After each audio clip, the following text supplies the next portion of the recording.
Amen, amen, amen. So, ipagpapatuloy na po natin. Ito ang tunay na last pastor.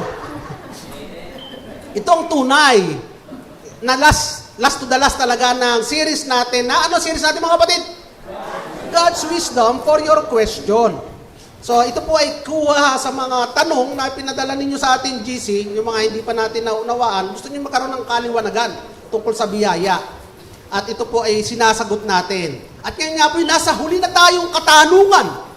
Yes, sa mga susunod na linggo, ay si Kristo pa rin napapangaral natin. Actually naman mga kapatid wala naman pagbabago mensahe namin Si Kristo lang naman Nag-iiba lang ang tema, nag-iiba lang ang sermon, style ng sermon. Merong mahaba, may maiksi, at merong karapat-dapat lamang. Pero ang mensahe ay si Kristo pa rin. Kaya ang makikita nyo, kahit sa mga tanong na ito, si Kristo lamang din ang bottom line ng mga kasagutan. Ang ultimate answer to all your question. Amen. So, papatuloy na po natin. Ready na ba kayo mga kapatid? Kung ready na kayo mga kapatid, ito po, tanong. Yan, tanong.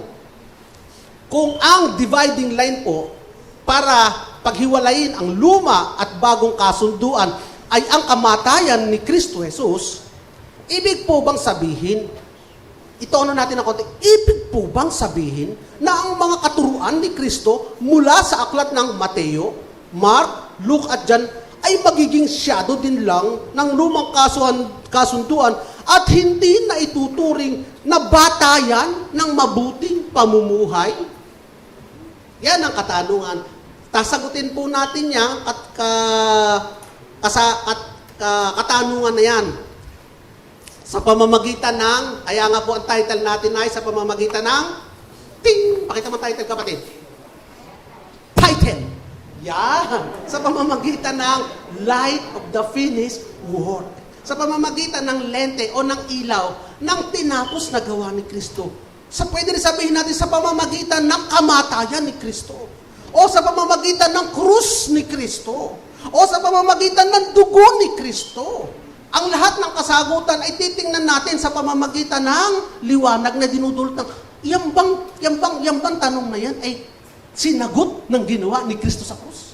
Gayon lang po yun. Kaya po, before we answer, reviewin muna natin ang maraming katotohanan. We know that the cross, sabi nga kanina doon sa tanong, is the dividing line. Ay dividing line ng ano? Dividing line of what? Ng Mosaic Covenant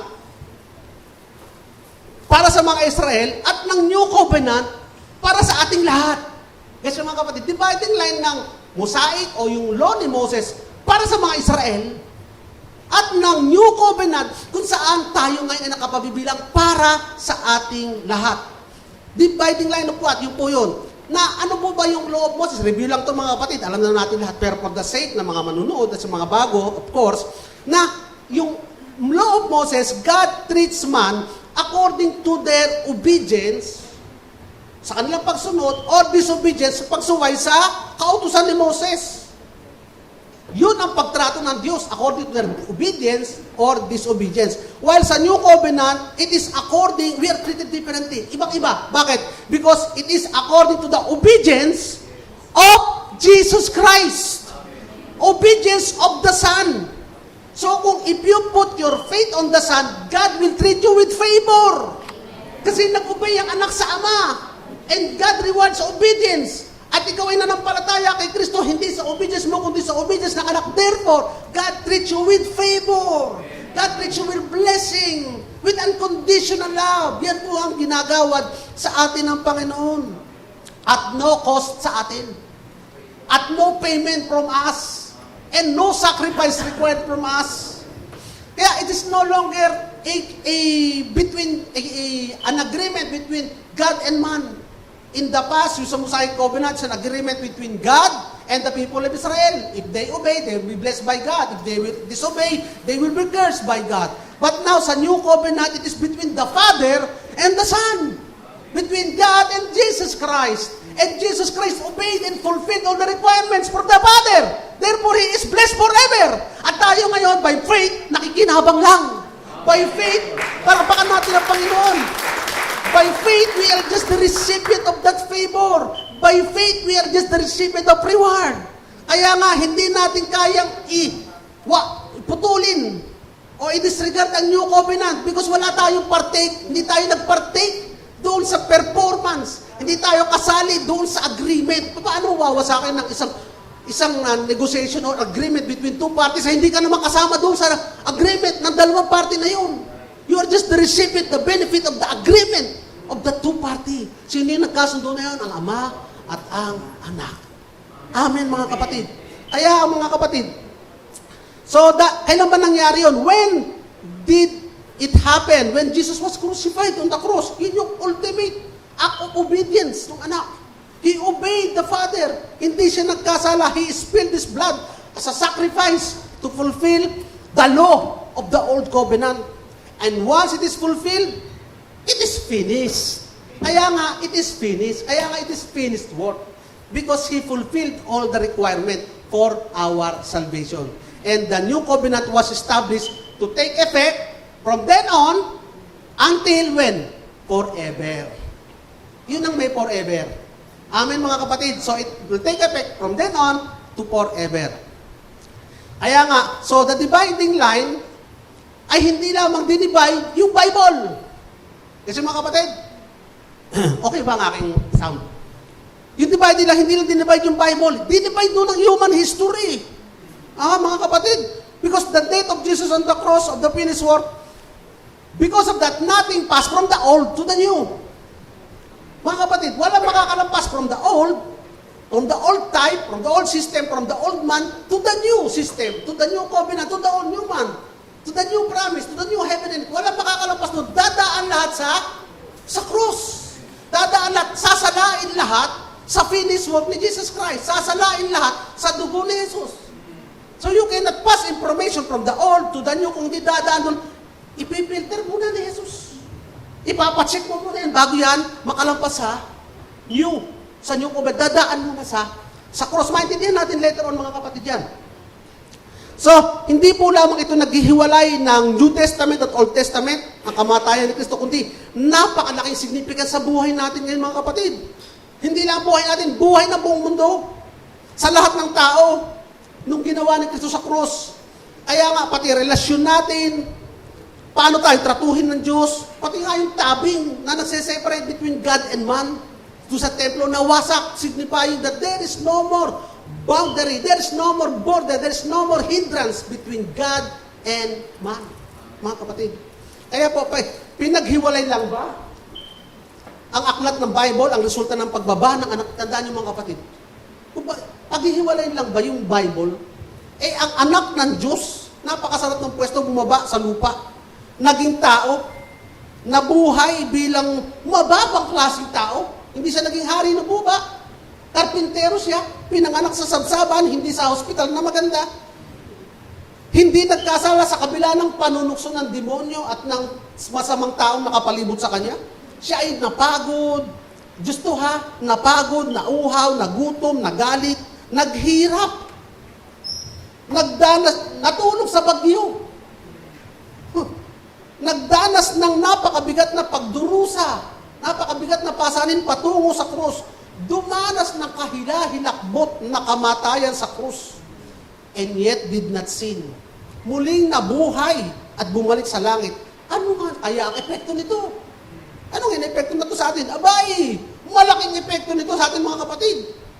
Hindi lang sa atin, kundi sa buong mundo, sa lahat ng tao. Lalo na sa ating sumasampalataya sa Kanya.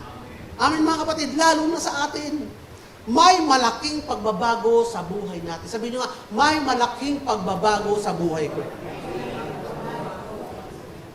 Tayo ay naging bagong nilalang. Naging bago tayo nilalang eh. At dahil dyan, anong nabago? Nung kayo naging bago nilalang, nabago ang hilig mo, nabago ang diskarte mo, nabago ang desisyon mo, nabago ang pangarap mo. Di ka, mga kapatid, nabago ang pamumuhay natin. Nagbago ang lifestyle natin. Pati kamatayan natin, nabago din. Yes, hindi tayo mamamatay at manubulok lang. Tayo mamamatay at muling mabubuhay, mga kapatid. Pati pagkabuhay natin, nagbago din. Yung namatay at nabuhay, sinumpa at sinulog sa impyerno. Anong klaseng pagkabuhay yun?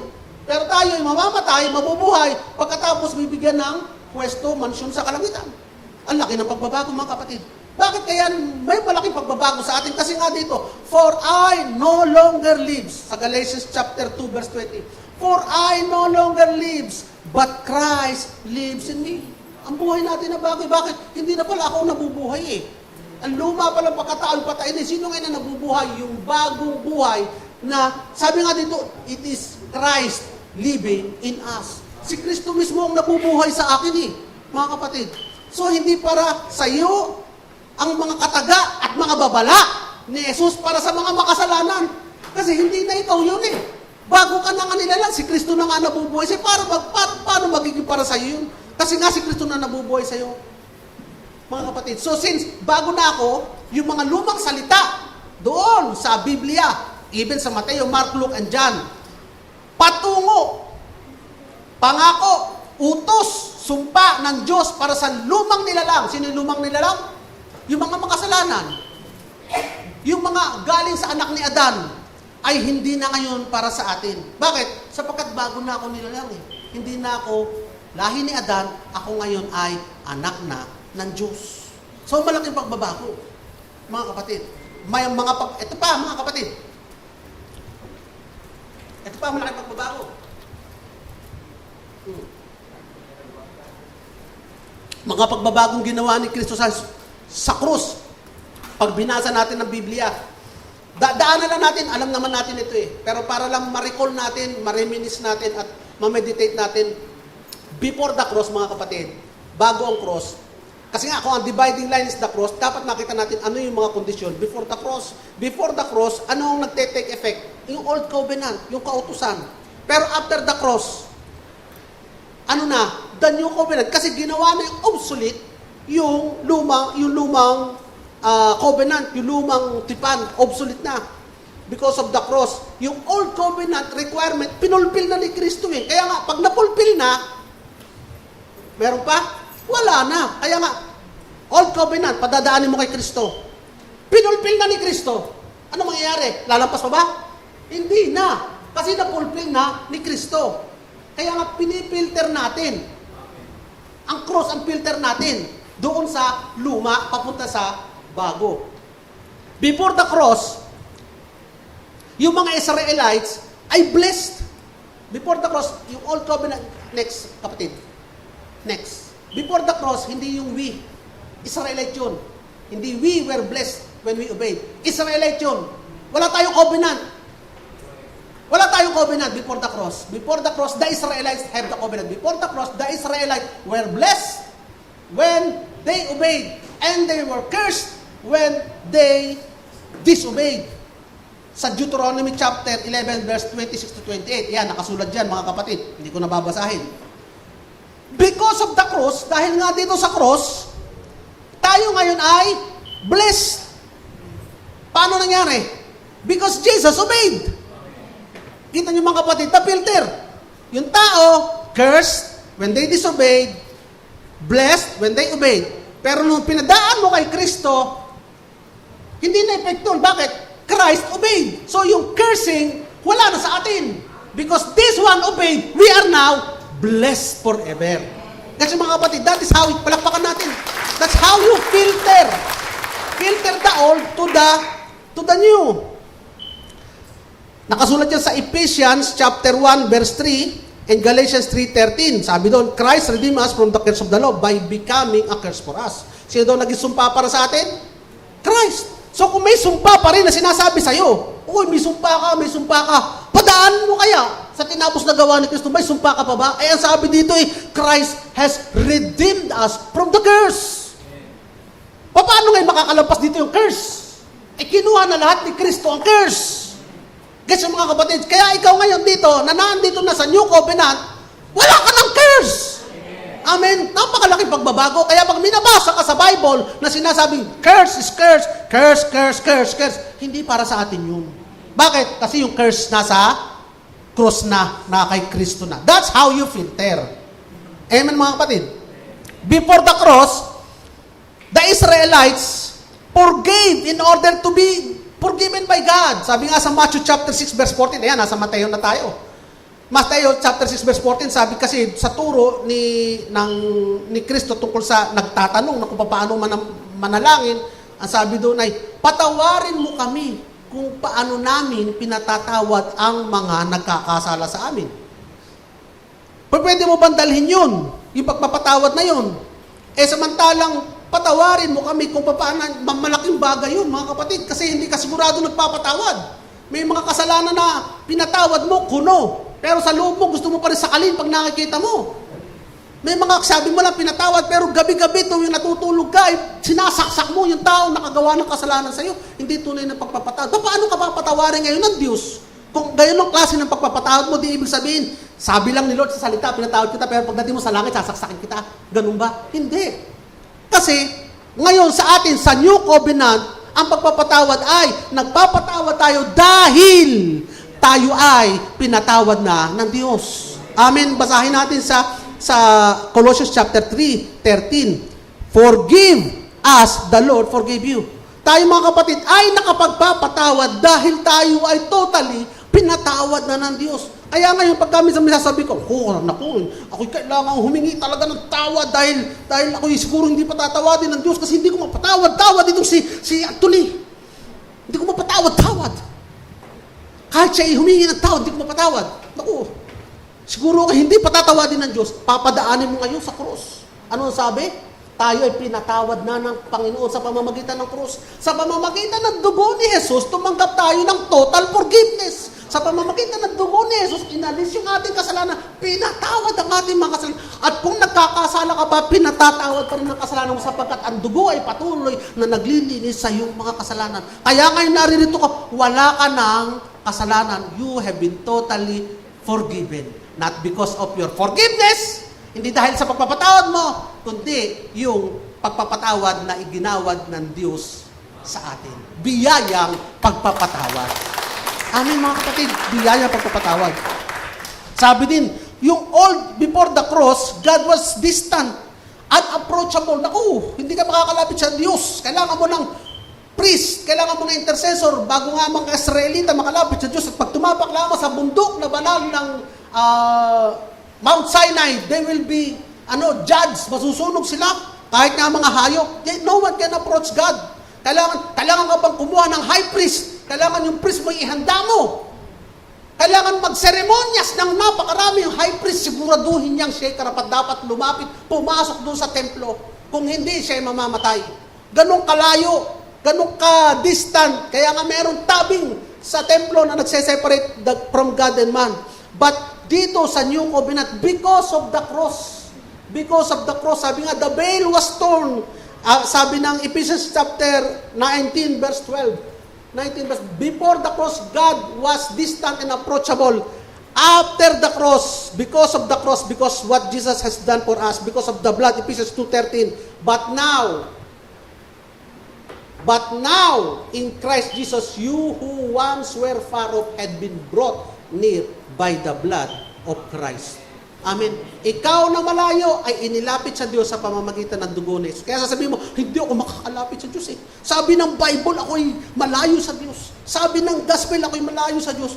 Pero ang sabi ng New Covenant, Ephesians 2:13, ako'y inilapit na sa Kanya sa pamamagitan ng dugo ni Jesus. That's how you filter. Therefore you are forever can approach the throne of God with boldness and with confidence. Sabi yan ng Hebrew chapter 4, verse 13. Let us with confidence draw near to the throne of grace that we may receive mercy and find grace in time of need. Amen mga kapatid. There is no more separation. You can approach God 24/7. Kung ang 7-Eleven ay nagsasara, itong approach natin sa throne ni Lord, hindi nagsasara 24/7. 365 days a week. Hanggang sa dumating ka sa kalangitan, hindi ka pagsasaran ng pintuan ng kalangitan. Never na isasara ni Lord ang kanyang room para sa iyo. You can approach God because you have been brought near to God by the blood of the Lamb. Amen? Lakpakan natin ang Panginoon. So, before the cross, isa pa. All man is responsible for their sin. Kaya nga even yung sacrifice nila, hindi maalis-alis yung guilty conscience. Kaya ngayon, dahil dito sa pag-iisip na ito, marami pa rin nagpipilit magbayad eh. Babayad muna ako ng kasalanan. Isimba mo ko, ate, para naman mabawas-bawasan ng kasalanan ko. O magbibigay ako ng malaki para mabawas-bawasan yung kasalanan ko. O magiging mabait ako dito para naman mabawas-bawasan yung kasalanan ko. O hindi ako kakain ng 1 linggo para mabawas-bawasan naman yung tabako. Ay, yung kasalanan ko. Lahat na ginawa para magbayad. Lahat na ginawa para mabawasan. Akala nila yung sacrifice nila ay makakabawas sa kanilang kasalanan. There is no sacrifice acceptable to God other than the sacrifice of Jesus Christ. Amen, mga kapatid. That is the only acceptable sacrifice. At yun ay nagawa na on the cross 2,000 years ago by Jesus Christ. Therefore, kung ano man sinasabi mo, kailangan mag-sacrifice ka. Padaanin mo sa cross. Sasabihin ng cross, already done. Finished work. Amen. Makalampas pa ba yan? Hindi na. Sasabihin naman ni Lord, you do not need sacrifice. I have given this sacrifice, acceptable sacrifice, pleasing sacrifice, the blood of the Lamb. Amen, mga kapatid. Amen. So, ano pa? Before the cross, yung mga Israelites, ang sabi nila, we will. Kaya nga ang dami dun sa, pagkano tayo nasa luma pang simbahan, ang dami pinagagawa sa atin. Kasi puro, ang dapat na gawin mo para mapalapit sa Diyos, we will do, I will do. Pero after the cross, sabi ni Lord, I will. Siya ang gagawa, hindi pala tayo.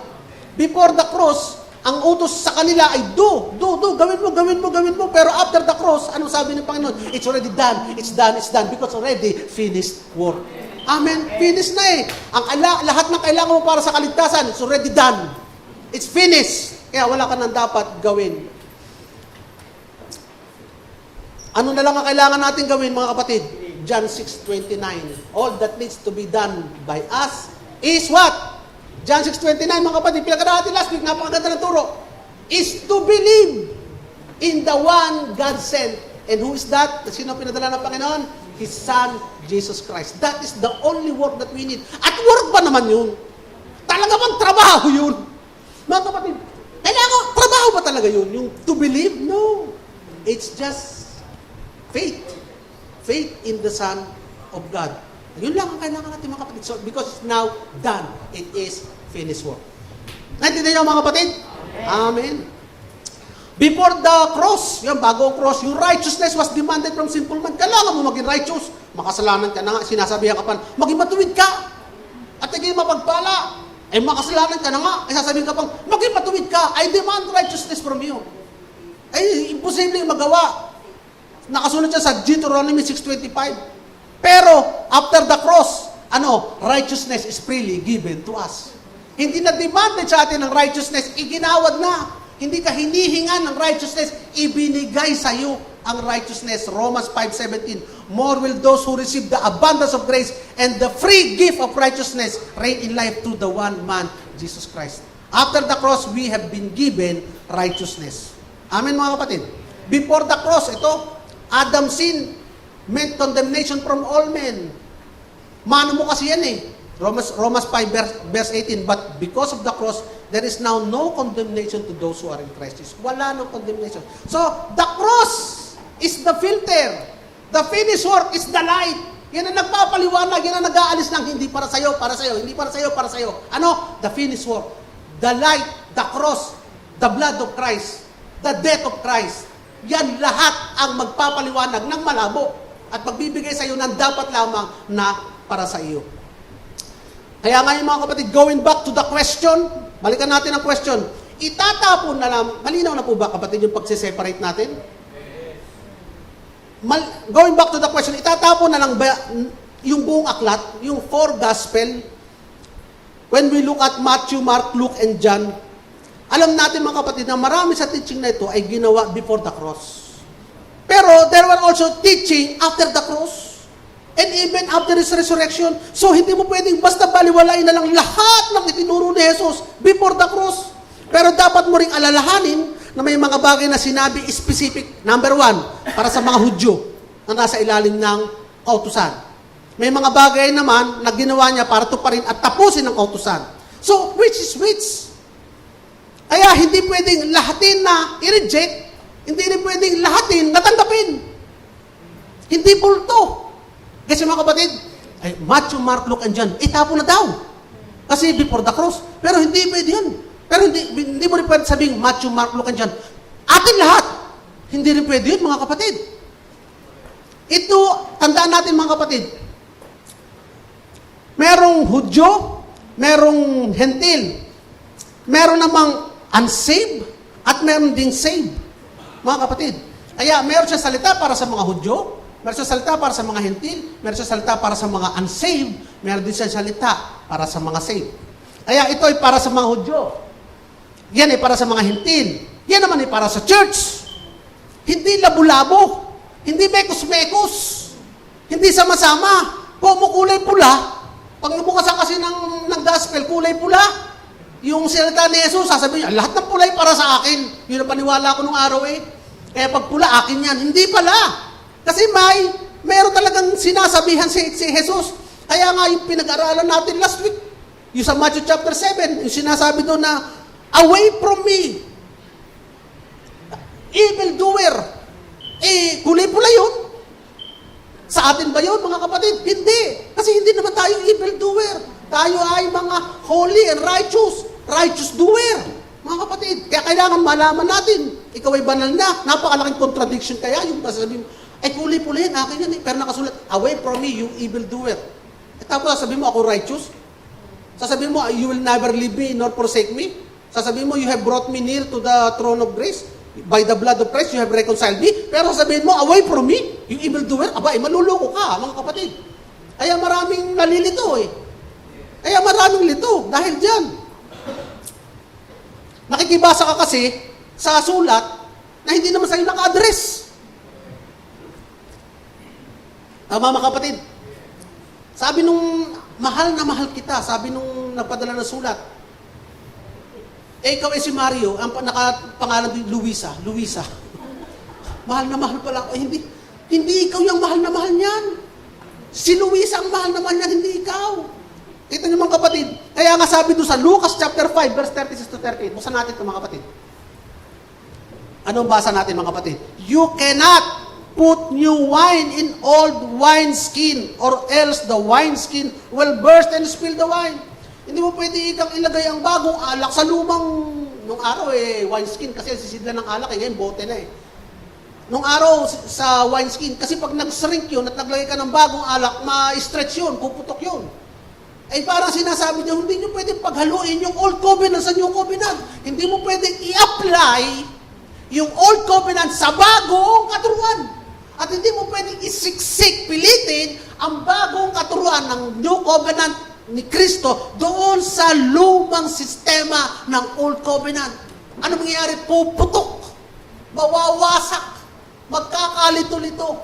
Kaya nga nagkakaroon ng mga kulto.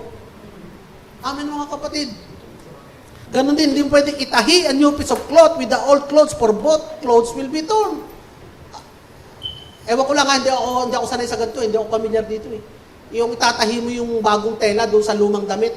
Tapos pagka nilaban mo daw, masisira. Siguro dahil magsisring ulit yung bagong tela. Pero the same goes with yung unang sample. You cannot mix the two, old and new. Sabihin nyo nga, I cannot mix the old and the new. Hindi pwede pagaluin ang luma at bago. Kung nasa bago ka, sa bago ka. So, ang question dito mga kapatid is very specific. The four gospel, Matthew, Mark, Luke, and John. Balikan natin ng tanong. Unang-una, ang layunin ni Jesus ay tuparin ang kautusan. So, natupad na po ba ang kautusan? Yes, kung natupad na ang kautusan, hindi na para sa iyo ang kautusan. Wala na kautusan, natupad na eh. Tapos na yung kautusan. Ito din ay kung patungkol sa hindi ligtas ang mga kataga ni Jesus.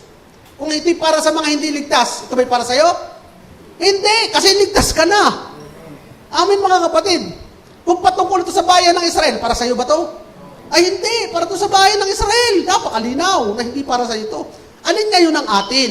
Gagamitin ngayon natin yung 2 Timothy chapter 2 verse 15. We must rightfully divide the word. We must rightfully divide the word. Sabi sa 2 Timothy chapter 2 verse 15, Be diligent to present yourselves approved to God, a worker who does not need to be ashamed, rightly dividing the word of truth. Hinahati. Tamang paghahati. So yung word of truth pala na yun ay hindi basta bulto. Hatiin mo kasi may kanya-kanya siyang dapat na tagatanggap ng salita. Hindi pwede mong tanggapin yung salitang hindi naman para sa iyo. At hindi mo naman itatapon yung mga salitang hindi para sa iyo. Bakit? May kahulugan din yan. May meaning din yan. Malaintindihan natin yan. Paano mo ginagawa yung rightfully dividing the word? Kaya nga, yung the light of the finished work of Christ, the death of Christ, the payment made by Christ, the blood of Christ, the redemption of na ginawa na ni Kristo. So number 1, letter A, consider the audience. Yan, consider the audience. Of course, para maintindihan natin ang konteksto ng isang salita na binabasa natin, kailan ka huli nagbasa ng Bible, mga kapatid? Huwag mo na consider ang audience, di ka nagbabasa ng Bible. Kailangan mo magbasa ng Biblia para makonsider ang audience. Nagbabasa naman tayo lahat, di ba mga kapatid? Amen. Okay, amen. Amen. Wala ata, pastor. Nagbabasa tayo mga kapatid, di ba? Amen. Paano mo makukuha yung audience kung di mo intindihin ang konteksto? Para kanino ba sinasabi? Alalahanin natin mga kapatid. May dalawang grupo ng tao na kausap si Jesus. Ano yon? May Hudyo, may Hentil. Pag pinagsama mo ito, may dalawang uri ulit. Ano? May ligtas at hindi ligtas. Kung mga kapatid, saan ka kabilang? Mga kapatid, ikaw ay dating Hentil na ngayon ay ligtas. Hindi ka, na church ang tawag doon. Wala nang separation yung ligtas na Hudyo at Hentil. Sila'y pinag-isa na. Pero dati kang Hentil na ngayon ay ligtas. Hindi ka dating Hudyo na ngayon ay ligtas. Mga kapatid, alam niyo ba mga kapatid, yung Book of Hebrew, para kanino yung Book of Hebrew? Para sa mga Hebrew. Sa mga Hudyo. Para sa mga Hudyo. Mga Hudyo. Pero hindi natin siya ibabaliwalain. Bakit? Sapagkat ang sabi nga, noong tayo ay naligtas, wala nang separation between the Jews and the Gentile. Atin na rin yun. Pero meron doon mga specific na para sa mga Hudyo. Noong pagpapaalala sa kanila ng mga utusan na hindi ka naman nanggaling. Kasi mga kapatid. So yun is specific para sa mga Hudyo na ginagamit din natin sapagkat tayo ay ligtas. Amen. Yung mga salita doon ng Panginoon para sa atin. Maintindihan natin mamaya.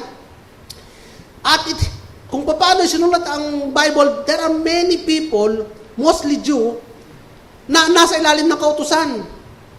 Pero nangusap din siya at naka-encounter din ng mga Gentiles na wala namang kautusan. Meron nga Samaritan din nakausap si Kristo na partially tumutupad sa kautusan. At alam natin na si Kristo ay naggumawa ng mga teaching para sa mga saved at para din sa mga unsaved. So therefore, hindi natin pwedeng i-disregard yung buong book as one at i-receive ang buong book as one. We must look its teaching in its proper context. Kaya nga, naakusahan tayo na dati tayo doon ay nagdadagdag, nagbabawas. Bakit? Sabi, bakit hindi nyo tinuturo lahat at meron kayo tinuturo at may inaalis? Ano kayo, dagdag, bawas? Hindi kapatid. We are just rightfully dividing the word. Gets yung mga kapatid? Kaya hindi nila mag-gets yung idea eh. Kasi akala nila, ang buong yan, kanila lahat. Atin lahat. Hindi mga kapatid. We must rightfully divide the word. Recognize the audience and address the word to the proper audience. Dapat din natin malaman mga kapatid na masamang uminom ng gamot na hindi para sa iyo. Tama? Marami kasing tao. Dalawa lang kasi talaga ang ultimate group of people. The unsaved and the saved. Those who put their faith in Christ and those who deny Christ. Dalawa lang ang ultimate na grupo ng tao. So, yun ang una. Recognize the audience by reading the context. B, listen to the Holy Spirit. Listen to the Holy Spirit. Meron dalawang conviction ng Holy Spirit. Sabi sa John chapter 16 verse 9, the Holy Spirit convicts the world of sin. Unang conviction ng Holy Spirit, kung hindi ka ligtas, ano ang kinoconvict sa'yo? Kasalanan. Maraming nakasulat sa New Testament, maging si Pablo, maging si Pedro, maging si John, hindi lang yung Matthew, Mark, Luke, and John, maging si Peter at Paul, si Jude, si James. Marami silang sinulat tungkol sa unbelievers. Kaya nga, pag binasa natin ang 1 John chapter 1, verse 5 to 10, ito sabi dito, "This is the message we have heard from Him and declare to you, God is light. In Him there is no darkness at all." Totoo yun, mga kapatid. If we claim to have fellowship with Him and yet walk in the darkness, we lie and do not live in the truth. But if we walk in the light as He is in the light, we have fellowship with one another, and the blood of Jesus, His Son, purifies us from all sin. Verse 8, "If we claim to be without sin, we deceive ourselves, and the truth is not in us. If we confess our sins, He is faithful and just, and will forgive us our sins and purify us from all unrighteousness. If we claim we have not sinned, we make Him out to be a liar, and His word is not us." There, alam mo kapatid, yung nasa huli, akin yun eh. Siningit ko lang. Ito pong salitang ito ay hindi para sa mga believers who have been purified. Hindi yung John chapter 5 hanggang 8 hanggang 10 ay hindi para sa mga believers. Bakit mga kapatid? Kasi kitang-kita mo na, if we claim to be without sin. The purpose of this verse, mga kapatid, ay ipakita ang conviction ng Holy Spirit. Ano bang conviction ng Holy Spirit sa unbeliever? That you are a sinner and you need Christ. Yun yung conviction, yun yung sinasabi ng Espiritu sa mga hindi mananampalataya, that you are a sinner and you need Christ. At dito sinasabi sa verses, if we claim to be without sin, sinasabi, hindi naman ako makasalanan eh. Hindi ko naman kailangan si Kristo eh. Are you saved or are you not?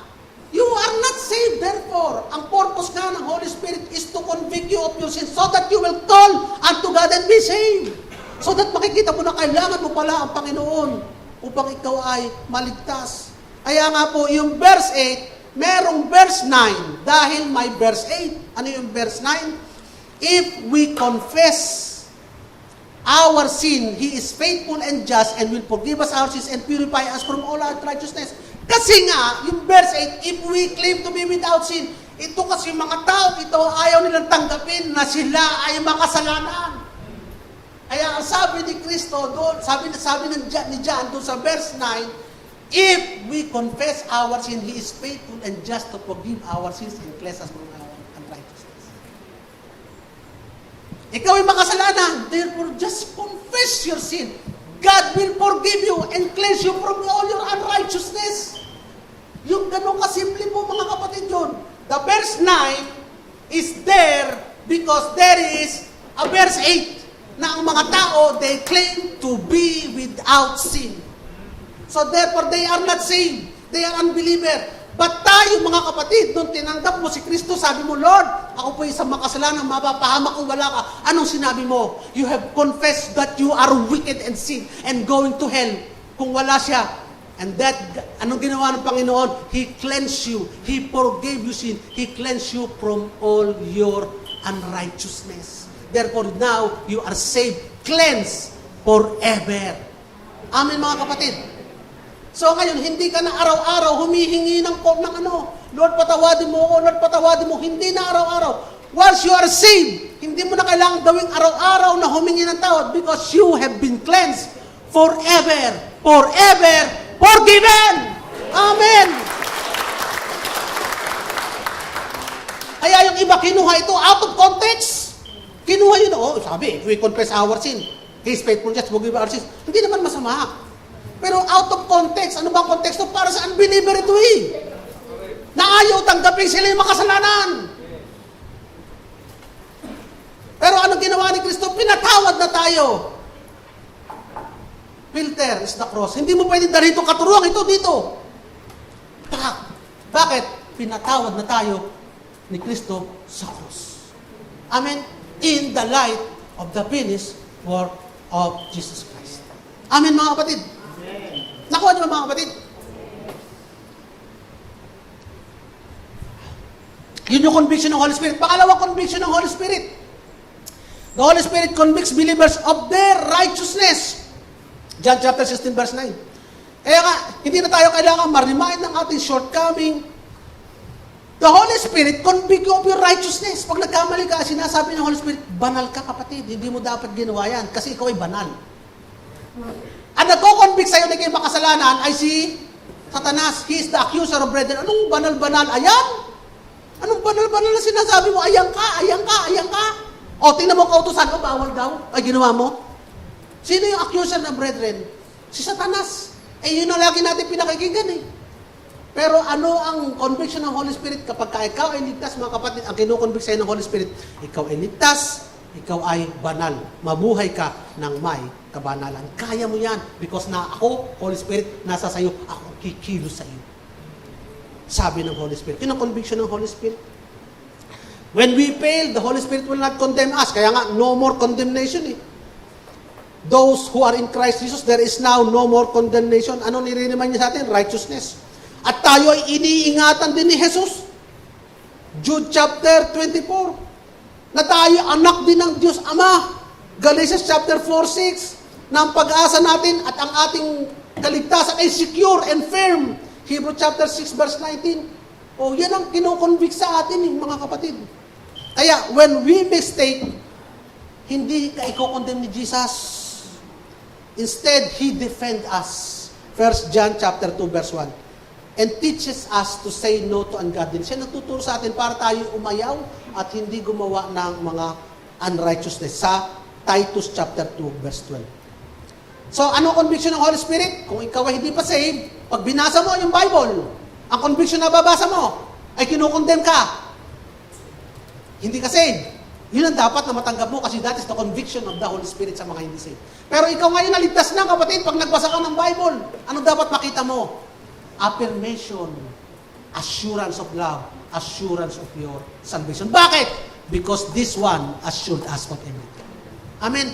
In the light of the finished work of Christ. Amen. So, get yung mga kapatid, lagi natin padadaanin sa ilaw, sa lente ng tinapos na gawa ni Kristo. C. Ito kasi yung tanong kasi sa atin eh, hindi naman kaligtasan yung tanong. Pag binalikan natin kasi yung tanong, ang tanong ay,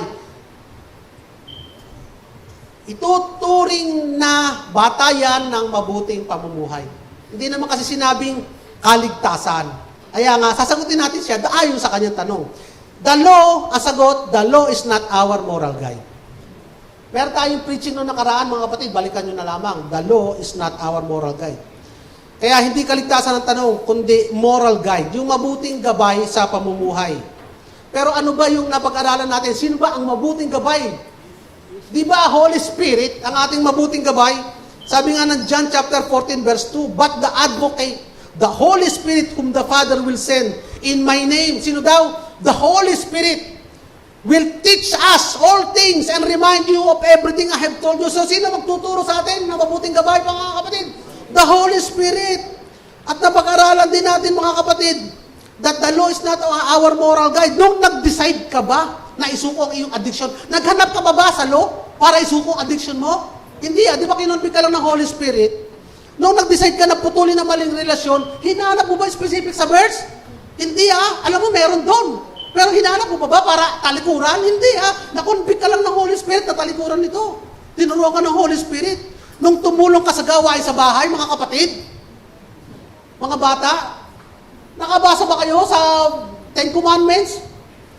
Wala naman pero alam niyo naroon na gusto ng Panginoon tumulong ka sa iyong magulang sa gawain bahay. Salamat sa aking mga anak na tumutulong sa akin sa gawain bahay. Kinukonvict ng Holy Spirit. Thank you, Holy Spirit. Thank you. Nung humingi ka ng sorry at nakipag-ayos sa'yo, nasaktan sa'yo, mga kapatid, did you go back and search the Bible? Para ikaw humingi ng tawad? Hindi nakonvict ka ng Holy Spirit, tinuro ka ng Holy Spirit Nung nagbayad ka ng utang mo, mga kapatid, kailangan, nag-search ka pa ba sa Bible? Naghanap ka ba sa gospel? Hindi, alam mo, naroon yun Kasi nandun yung Holy Spirit na nagsabi sa'yo na magbayad ka ng utang. At nung nagbigay ka ng tip sa nagserve, hindi mo muna binuksan yung iPad mo sa, nag-search ka muna, tipping servat. Hindi Sa Bible Gateway, hindi ka naganap. Na-convict ka lang ng Holy Spirit eh. Kasi mga kapatid, nung nasuklian ka ng sobra, ibinalit mo. Di ba mga kapatid, conviction ng Holy Spirit yun. Nung hindi mo pinansin yung mga, at hindi mo pinatulan yung mga kwento ni Marites, pasok dito, labas doon. Holy Spirit lang yun eh. Hindi mo naman kailangan ng kautusan doon, mga kapatid. Hindi mo hinahanap sa kautusan, hindi mo hinahanap sa command. Nung nag-pray ka, instead na mag-worry, mga kapatid, nasa ano yan? Philippians 4, 4:16. Pero hinanap mo ba yung Philippians 4? Hindi, that very moment, may masamang balitang dumating sa'yo. Alam mo, kung may pray ka, instead of worry, na-convict ka ng Holy Spirit. Nung umatin ka ng church, kaysa tamarin ka sa bahay, isipin nyo, nagtrabaho ka, Lunes hanggang Sabado, overtime. Linggo lang pahinga ko, sabi nyo, papahinga na lang ako. Pero hindi, andito ka, umatin ka. Bakit? Na-convict ka ng Holy Spirit eh. Palakpakan natin ang Holy Spirit.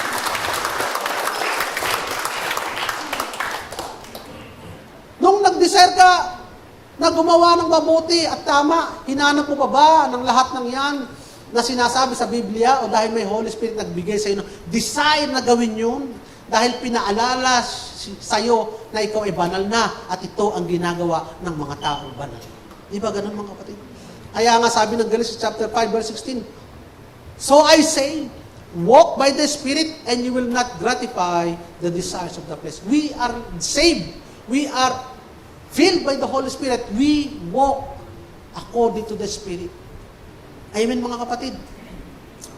Nung nag-commit ka kapatid bilang maging servant o maging pastor, hinanap mo ba sa poor gospel? Good gospel, self-servant daw. Ako na ito. Hinanap mo ba? Yung katagang self-servant doon, para ikaw mag-commit sa self-servant. Di ba ang Holy Spirit ang nangusap sa'yo? Holy Spirit ang nangusap sa akin para ako mag-convict at mag-commit ng aking buhay, ng aking service sa Panginoon. Amen, mga kapatid. Kaya nga, Holy Spirit ang nagbibigay sa atin kasi ng desire eh. Nagbibigay sa atin ng will at ng kakayanan to despise evil and to do good works. It is not the law. Amen, mga kapatid. So, we move and act. We just listen to the truth of the conviction of the Holy Spirit leading us. Of course, mga kapatid, sasabihin, diba, I'm just be walking by the Holy Spirit. Ay, hindi na. Sabi ng Holy Spirit, pwede nang maging kabit ko siya. Hindi na kailangan pakasalan. Hindi na daw usang pakasal. Sabi ng Holy Spirit. Sabi ng Holy Spirit, sino kayang Holy Spirit may sabi nun? Kasi mga kapatid, the Holy Spirit will not contradict itself. The Holy Spirit will not contradict. He will not promote nor condone sin or wrongdoing or anything that will grieve Him. Para sasabihin sa'yo ng Holy Spirit, yung bagay na makaka-grieve sa Kanya. Nakakasakit siya, sabihin na gawin mo to. Tago mo na yan. Hindi man niya nakikita. No one will know. How will they know? No one will know. Tago mo na. The Holy Spirit knows. Magigrib ang Holy Spirit. Paano niya sabihin na gawin mo yan kung makakasakit sa Holy Spirit? Because the Holy Spirit will not contradict Himself. So, how do we rightly divide the word of truth? It means reading the Bible in the context of the finished work of Christ. Ibig sabihin ng mga kapatid, sa back of your mind, habang binabasa mo ang Biblia, ang Gospel, lagi kang may question na tinatanong. Sabi ito, pero ano ang ginawa ni Kristo tungkol dito? Pero ano ang nangyari kay Kristo tungkol dito? Pero ano ang meaning ng blood of Christ tungkol dito? Laging ganun, the back of your mind, meron kang tanong, ano ang ginawa ni Kristo tungkol dito? It means we interpret the Scripture in the light of what Jesus has done. Yun, mga kapatid. It means we filter what we read by what the cross has accomplished for us. Sapat na ba ang dugo ni Kristo dito? Ay, ako daw gumawa pa ng ganito, ako daw mag-ayuno pa. Pero sapat na ba ang dugo ni Kristo dito? Lagi may tanong kayo, pero namatay si Kristo para dito Namatay na nga si Kristo para dito. Ba't ako pa kailangan mamatay dito? Kaya lagi kayo mayroong tanong na gano'n. It means separating the new from the old covenant. Ito ba ay under the old covenant o ito ay nasa ilalim ng new covenant? It means separating the words for the saved and the unsaved. Ito ba ay para sa ligtas o para sa hindi ligtas? Pero mga kapatid, kung hindi ligtas ang kausap mo, mahalagang marinig niya ito. Kasi nga, may salita siya para sa hindi ligtas. Kaya hindi natin tinatapon yung buong ano na yun eh. Kahit tayo ligtas na eh. Kasi may salita para sa hindi ligtas. Paano mo ma-evangelize yung iba kung hindi mo papakita sa kanya ang salitang para sa kanila? Kasi hindi sila ligtas. Diga, mga kapatid. The words are for the wicked. Kung ang salita ay para sa wicked and sinners, dati ka yun. Ikaw yun dati. Pero ngayon, mga kapatid, because of the cross, I am holy and I am saved. Amin, mga kapatid. Again, the filter is the cross. Because of the cross, I am no longer wicked and sinner. I am now holy and saved, mga kapatid. So, application. Okay, 5 minutes. Application. Apply natin. Kuha tayong 2 verse. Sa Matthew, Mark, Luke, and John. Yung rich young ruler. Nangangaral si Kristo. May lumapit sa kanya. Jesus, ano ba ang kailangan kong gawin para ako ay makakyat sa langit? Ito ay isang Hudyo. Sabi ng Mark 10:17 to 27, sagot ni Kristo, and he said to him, Teacher, I have kept all these things from, sabi kasi ni Kristo, inirelate ni Kristo in isa-isa, thou shalt not commit murder, thou shalt not steal, thou shalt not lie, thou shalt not adultery. Sabi ni Kristo lahat yon. Sabi ng taong to, Teacher, I have kept all these things from my youth. Aba, ay ginawa ko naman lahat yan eh. Tumingin sa kanya si Kristo, naawa, nahabag. Iniibig siya ni Kristo, one thing you lack. Kasi alam niya na nahabag si Kristo eh. Ito sabi niya, one thing you lack, go and sell our possessions and give to the poor, and you will have treasures in heaven, and come and follow me. Ngayon, kung wala tayong filter of the cross, ayun, ibenta nyo ang mga ari-arian nyo. At sumunod kayo kay Kristo at akit kayo ng langit. Ganun lang. Yun lang ang interpretation dati. Pero mga kapatid, bakit sinabi ito ni Kristo? Kasi unang-una, tandaan natin, those who boast by the law shall be humbled by the law. Kung pinagmamalaki mo yung kautusan, sa kautusan ka rin babaksak. Kasi you will fail. Yung unsaved na self-righteous person na yun, nakala niya, mai-impress niya ang Panginoon sa pamamagitan ng performance. Ang naintindihan niya lamang salita ay kautusan. Ibinalik ngayon sa kanya ni Jesus ang kautusan. Kautusan din na ibinalik sa kanya. Sabi kasi niya, one thing you lack. Okay, pinagmalaki mo ang kautusan? Okay, itong kautusan. One thing you lack. Ano yun? Sell everything. Then, come and follow me. Ano nangyari? Na-humble siya kasi hindi niya kayang gawin. Hindi niya kayang sundin yung kautusan. Ngayon ang tanong, ito ba ay para sa atin? Do we need to sell all our properties, give it to the poor, and follow Jesus Christ para ikaw ay maligtas, mga kapatid? Ano ang sinasabi ng dugo ni Jesus? Ano ang sinasabi ng dugo ni Jesus, mga kapatid? Pananampalataya sa Kanya sapagkat sapat na ang lahat ng ginibap ni Jesus para sa atin. Amen, mga kapatid. Hindi mo binibili ang iyong paraan para sa langit, kundi ito ay pananampalataya. Sapat na ang dugo ni Jesus. Hindi mo kailangang ibenta ang iyong ari-arian para maging katanggap-tanggap ka sa kalangitan. So, ang tanong, why? Bakit pinipreach ni Jesus? Pwede naman sabihin ni Jesus na, have faith in me, di ba?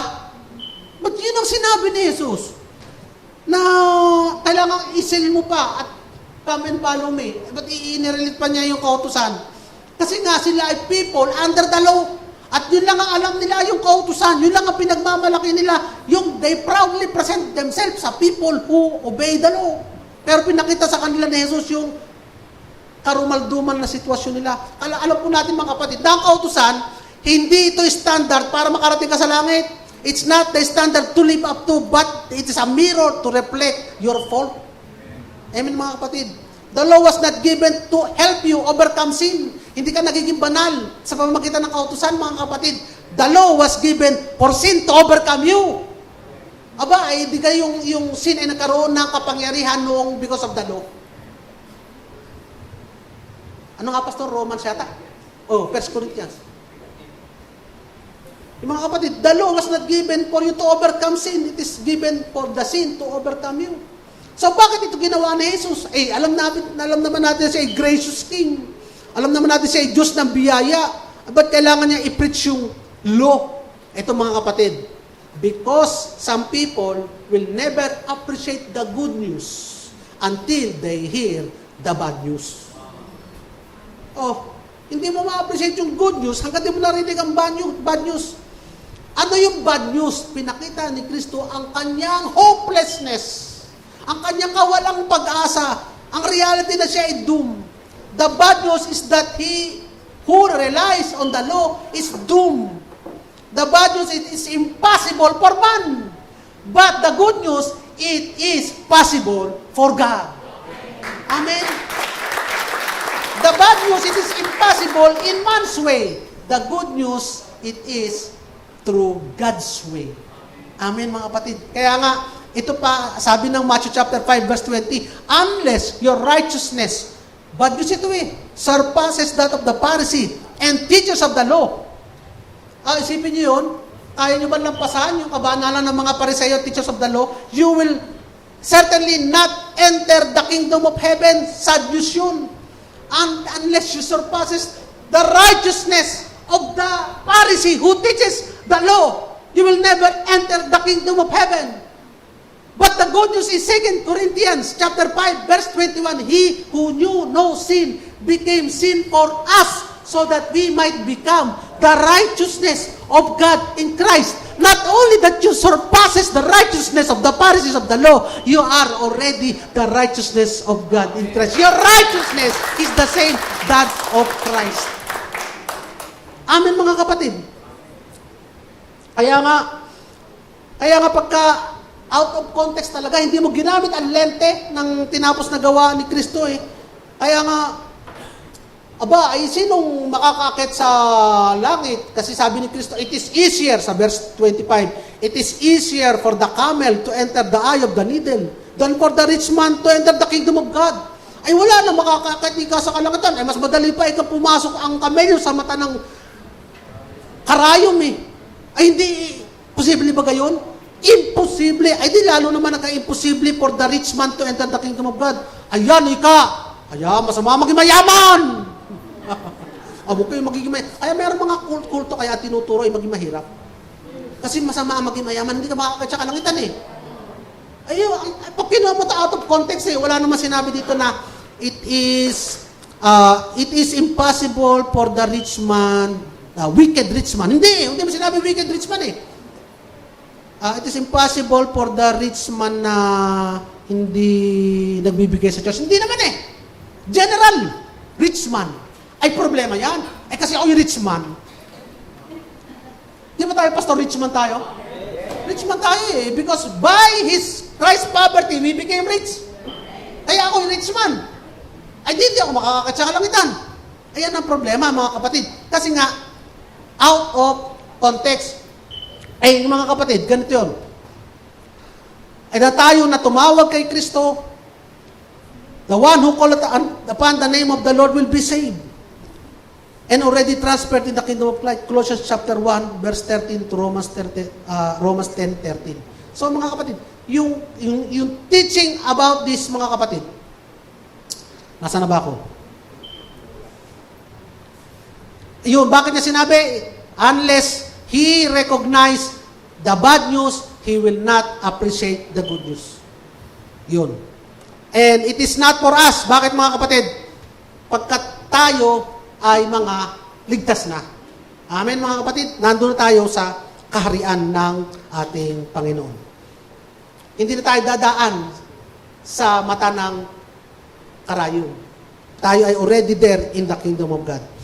Second, isa pang application sa greatest commandment, Mark chapter 12, verse 29 to 31. Meron kasing lumapit kay Kristo. Ano ang pinaka-greatest commandment? Sumagot si Kristo. Ito, the most important one, answered Jesus, is this, Hear, O Israel, the Lord our God, the Lord is one. Love the Lord your God with all your heart, with all your soul, with all your mind, and with all your strength. The second is this, love your neighbor as yourself.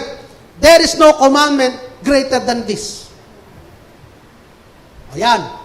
Ito ngayon tayo hindi nagbabasa sa light of the finished work of Christ. Nako, unang-una, ano sabi sa atin?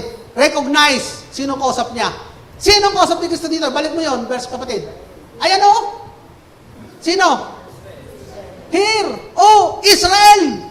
Hear, O Israel! He is speaking to the people of Israel under the law. Kaya nung sinabi ni Kristo ito mga kapatid, sabi niya, love the Lord our God. Sinamarize niya lang yung 10 commandments.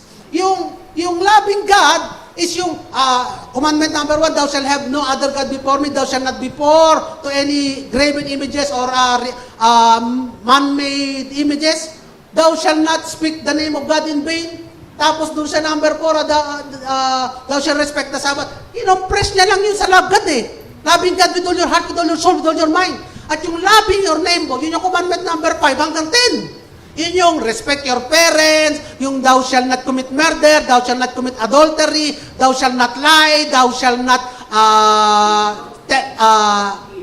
steal, at saka thou shall not commit. Kinompress niya lang yun sa neighbor. Sa neighbor yun eh, kasi pakikirelasyon sa tao. Kinompress niya lang, hindi niya inalis isa-isa. Sinamarize niya lang yung commandment number 1, 2, 4 as yung loving God, at saka yung commandment 5 to 10 as loving your neighbor. He did not pick one, mga kapatid. Ngayon ang tanong ganito, will the Holy Spirit contradict us and tell us to break? Sabi natin, hindi na kasi, wala na kami sa kautusan. Will the Holy Spirit contradict the Holy Spirit and tell us to break commandment number 1, number 2, number 3? No, He will not. Will the Holy Spirit inspire you to steal, to kill, to commit adultery, to tell a lie, to covet? Hindi rin, mga kapatid. The Holy Spirit will not contradict you, mga kapatid. Will not contradict His will.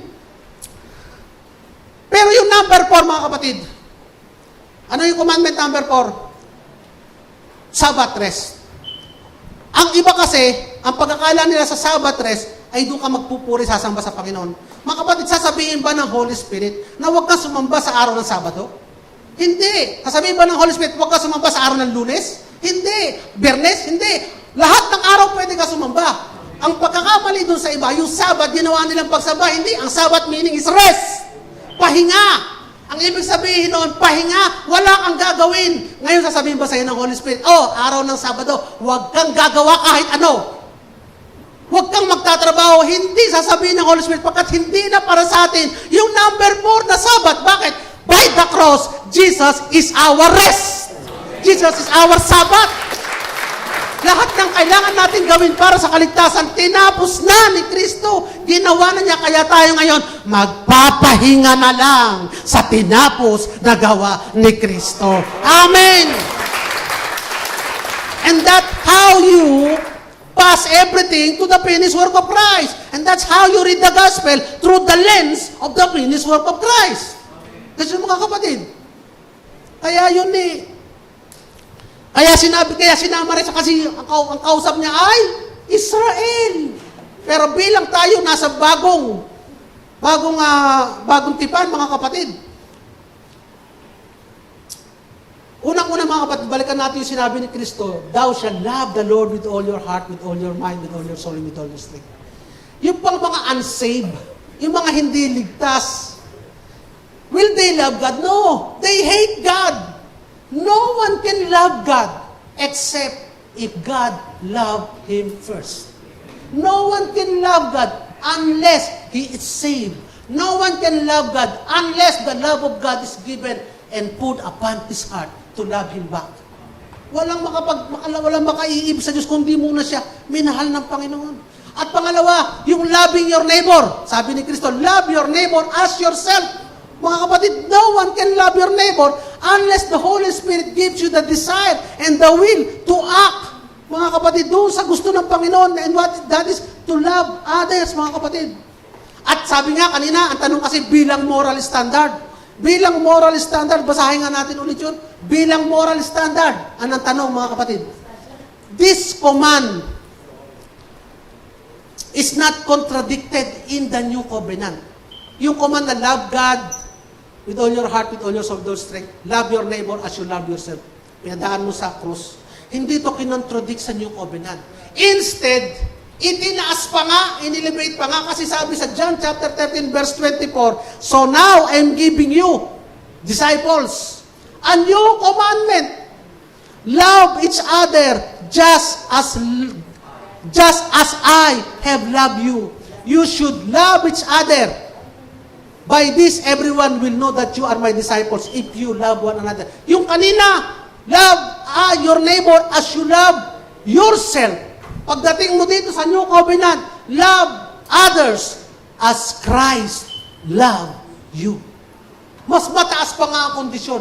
Hindi, anong ginawa ni Kristo? Hindi niya inobsolete. Dinagdagan pa nga niya, which is to love your neighbor as Christ loved you. Anong greater love? Yung loving them as you love yourself? O loving them as Christ loves you? Mas greater ito kasi ito walang kondisyon. Kahit hindi ka ibig-ibig. Mamahalin mo. Dito may kondisyon eh. As Christ, as you love yourself eh. Eh minsan hindi mo mahal ang sarili mo eh. Hindi ka nga naliligo. Di ba? Hindi mo nga mahal ang sarili mo eh. Kung mahal ang sarili mo, maliligo ka eh. Pero di ka naliligo. Haba-haba ng kuko mo, baho-baho kilikili mo. Mahal ba? Pagmamahal ba yun? Hindi. Ganong klase lang pagmamahal, ipagmamahal mo sa kapwa mo, mababang klase yung pagmamahal. Pero ang pagmamahal na ito, kahit hindi ka naliligo yung tao, kahit hindi mabaho kilikili, mahal mo pa rin eh. Ang maganda nito mga kapatid, dito, ikaw lang ang gagawa eh. Dito, Holy Spirit eh. Holy Spirit ang kumikilos eh. Kasi hindi mo kayang gawin yung mga kapatid kung wala ang Holy Spirit na gagawa at kikilos nun para sa iyo. Hindi ka lang tinutulungan. Siya ang kumikilos para sa iyo para magawa mo yun. Amen mga kapatid. Kaya nga, is it masama ba na maging moral guide natin ito? Ngayon, binigay ba ito before the cross?